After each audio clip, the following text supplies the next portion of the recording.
బాలబడి యూనివర్సిటీ మంచి భవిష్యత్తు కోసం తెలుగు విద్యార్థులు ఇష్టపడే యూనివర్సిటీ. అండ్ మీరు వైజాగ్లో మొత్తం తిరిగారు, ఉన్నారు, అక్కడే షూటింగ్ చేస్తూ ఆ స్పాట్స్లో ఉన్నప్పుడు అది జగదాంబ సెంటర్ కానీ, ఆ థియేటర్ కానీ, బీచ్ కానీ, అంటే షూటింగ్ జరుగుతున్నప్పుడు, మీ సొంత సినిమా షూటింగ్ జరుగుతున్నప్పుడు ఎట్లా అనిపించేది? టెన్షన్ అండి. టెన్షనా? ఏంటి బ్రో అది? ఎక్సైట్మెంట్ అదిరిపోయింది. అమ్మ అసలు మనం తిరిగిన ప్లేసుల్లో మనం షూట్ చేస్తున్నాం, ఇది కదరా కిక్. అంత లేదు, అంత అనుకున్న సీన్ అనుకున్నట్టుగా వస్తుందా లేదా, ఉన్న టైం లైన్ లో ఫినిష్ చేయాలి. కాల్ షీట్ టైమ్స్ కదా అన్ని. ఎన్ని డేస్ పట్టింది బ్రో ఇది మొత్తం మూవీ చేయడానికి? 46 days. 46 days. 46 days, around 65 call sheets. ఇక్కడ వైజాగ్లో ఎన్ని రోజులు చేశారు? ఇక్కడ హైదరాబాద్? వైజాగ్ 1 week చేసాం, మిగతా అంతా హైదరాబాద్. ఓకే.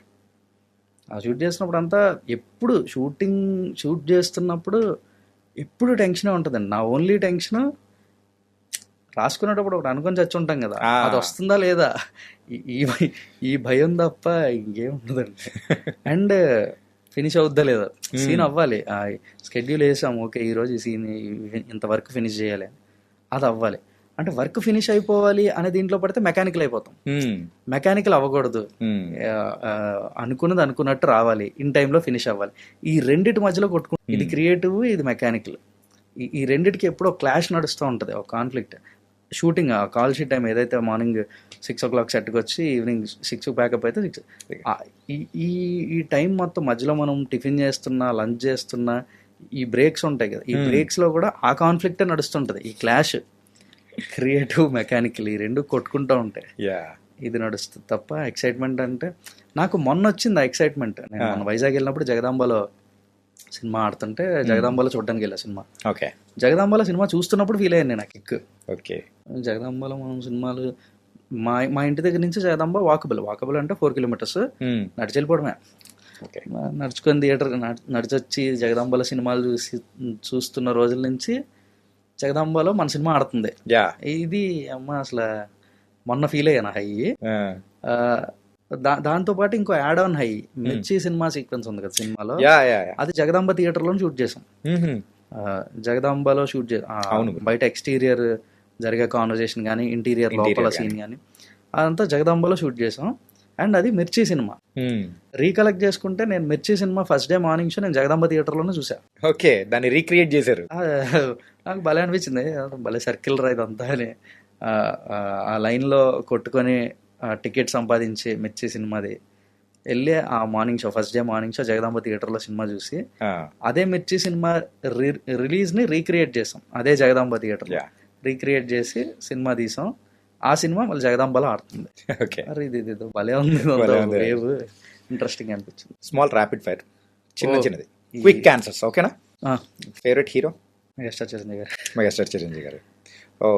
మరి అక్కడ జగదాంబలో కానీ ఎక్కడైనా కానీ వైజాగ్లో ఎప్పుడైనా మీరు చూసేటప్పుడు చిరంజీవి గారి సినిమా, ఏ సినిమాకి మీరు చించుకొని మరి వెళ్ళి టికెట్లు సంపాదించుకున్న సందర్భం? MBBS, Shankardas MBBS. ఏంటి అంటే ఫ్రెండ్స్ వెళ్ళారా? అప్పుడు చిన్నపిల్లలు ఉండు, స్కూల్. ఆ రోజు జరిగిన ఎక్స్పీరియన్స్ ఏదైనా ఉంటే కాస్త షేర్ చేయండి. అంటే వైజాగ్ అంటే, మీకు వైజాగ్ మీద ఐడియా ఉండుంటే, సినిమా పిచ్చోళ్ళండి వైజాగ్ అంతా. సినిమా అంటే అదొక సెలబ్రేషన్. ఇళ్లలో పెళ్లి పండగల కన్నా పెద్దది సినిమా రిలీజ్ అనేది. మాకు ఆ లైన్లో పడి కింద మీద కొట్టుకొని టికెట్ చేతిలో పట్టుకొని ప్రాణాలతో బయటకు వస్తే ఆడ ఆ రోజు వీరుడు. అంతే, ప్రాణాలతో బయటకు వస్తే. నేను లిటరల్గా చెప్తున్నా, అది లైఫ్ రిస్క్లు అండి. ఉక్కిరి బిక్కిరి అయిపోతాం, ఊపిరి ఆడదు, చచ్చిపోతారేమో ఉంటారు. అసలు నార్మల్గా ఉండదు. అట్లు మధ్యలో నుంచి దూకి ఒక టికెట్ పట్టుకొస్తే ఆడు హీరో ఆ రోజు, ఆడే చిరంజీవి ఆ రోజు. భలే అనిపిస్తుంది. అప్పుడు మనకి థియేటర్లో మొత్తం అందరూ చిరంజీవిలో ఉంటారు. భలే అనిపిస్తుంది. ఈ జర్నీ కంప్లీట్, ఈ డైరెక్షనల్ జర్నీలో కానీ ఎప్పుడైనా కానీ ఒక్కసారన్నా అనుకుని ఉంటారు, ఏ రోజైనా కానీ ఆ హీరోకి నేను డైరెక్ట్ చేయాలి రాయ్ బాబు అని చెప్పేసి సరదాగా అయినా కానీ అనుకుని ఉంటారు. సో అలా ఎవరైనా అట్లా ఆ థాట్ ఎప్పుడు రాలేదండి. అంటే నేను ముందే చెప్పాను ఏంటంటే, అరే అంటే నార్మల్గా ఉండి ఆలోచిస్తూ అట్లా ఉన్నప్పుడు ఒకవేళ నేను డైరెక్టర్ అయితే అట్లా డైరెక్ట్ చేయాలి. చాలా మంది అనిపిస్తాయి అలాంటి. పర్టికులర్ గా ఇది చెయ్యాలరా అని ఫిక్స్ అయ్యి అనుకున్నది అయితే ఏం లేదు.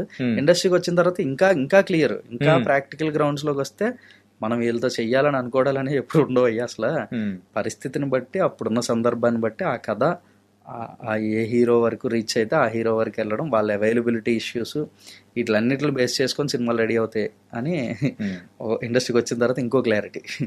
ఏ సినిమా చూసి మీరు డైరెక్టర్గా మారిన సందర్భం? డైరెక్టర్గా మారిన సందర్భం, మారాలని ఫిక్స్ అయిన సందర్భం ఖడ్గం మూవీ. ఎందుకంటే ఇది బాగా చెప్పాను, ఇది చాలా నాకు ఎందుకు ఖడ్గం అంటే అది భయంకరమైన ఫ్యాసినేషన్ అండి. ఇప్పటికీ ఖడ్గం సినిమా టీవీలో వస్తే ఆగిపోతాను నేను. ఇప్పటికీ ఎంత హర్రీ బర్రీ రష్లో పరిగెడుతున్నా ఖడ్గం కనపడితే అట్లీస్ట్ ఒక 10 minutes అయినా ఆగి ఒక 2 సీన్లైనా చూసి వెళ్తా. ఎందుకు అంతే అంటే ఏమో ఖడ్గం నాకు ఎన్సైక్లోపీడియాలాగా అనిపిస్తుంది. దాంట్లో కథా వస్తువులు, స్టోరీ మెటీరియల్స్ ఇవి అని ఏవైతే కొన్ని ప్రీఫిక్స్డ్ ఉంటాయి కదా, అన్నీ ఉంటాయి ఖడ్గంలో.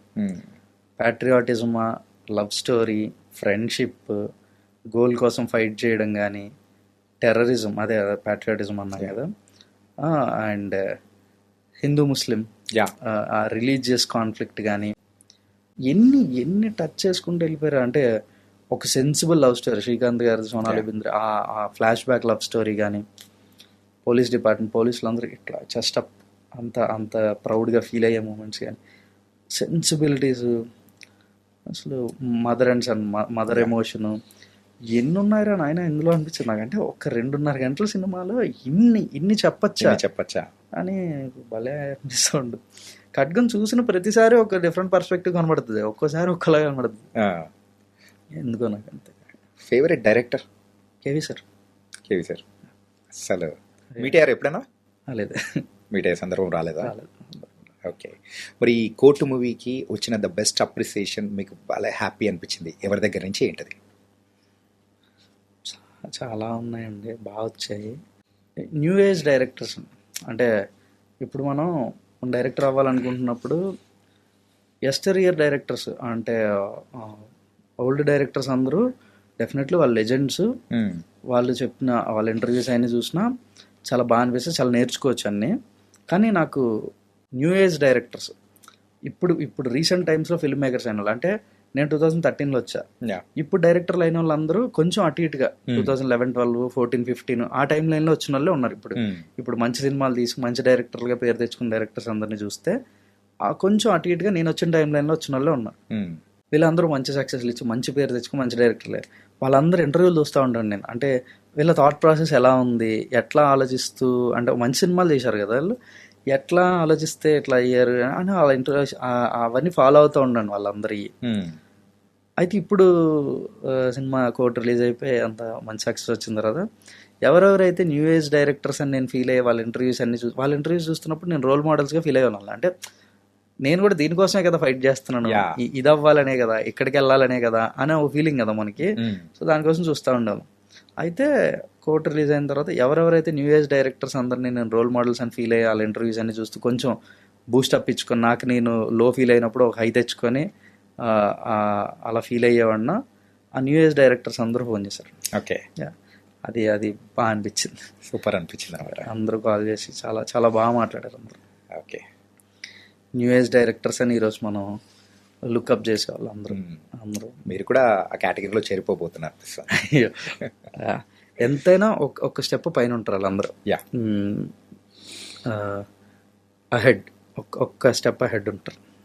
And final question of our interview main ఏంటంటే, ఇంత సైలెంట్గా, ఇంత కూల్గా ఇలా హౌ ఇస్ ఇట్ పాసిబుల్ మీరు మాట్లాడడంలో? కానీ ఇన్ఫ్యాక్ట్ మిమ్మల్ని చూస్తుంటే, మీ మాట తీరు చూస్తుంటే కూడా అంత గట్టిగా అరిచేవాళ్ళు కాదు, పెద్ద కోపడేవాళ్ళు కాదు. అంటే లైక్ స్థిరత ప్రజ్ఞుడు అని చూస్తున్నారా?